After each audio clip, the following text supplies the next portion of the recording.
është një periudhë tranzitore e bezdisshme me punime kudo në qytet, por që do mbaroj shumë shpejt. Çdo interpretim që flet për abuzime dhe për keqpërdorime dhe për mos komunikim është dashakeq.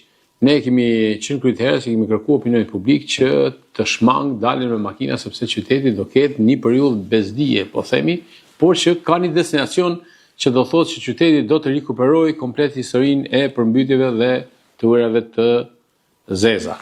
Nga ana tjetër, ka disa pretendime për oraret e pastrimit. Ne po i adresojmë, janë shumë pak, por ka disa tendenca për ta sabotuar këtë. Po jo them qartë dhe saktë.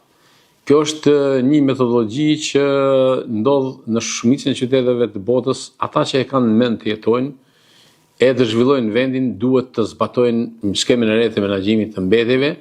Nuk i kushton askujt asgjë që të mbledh mbetjet në qese dhe të nxjerrë në një orar të caktuar tek dera e shtëpisë. Nuk kuptoj se cila është vërtetësia.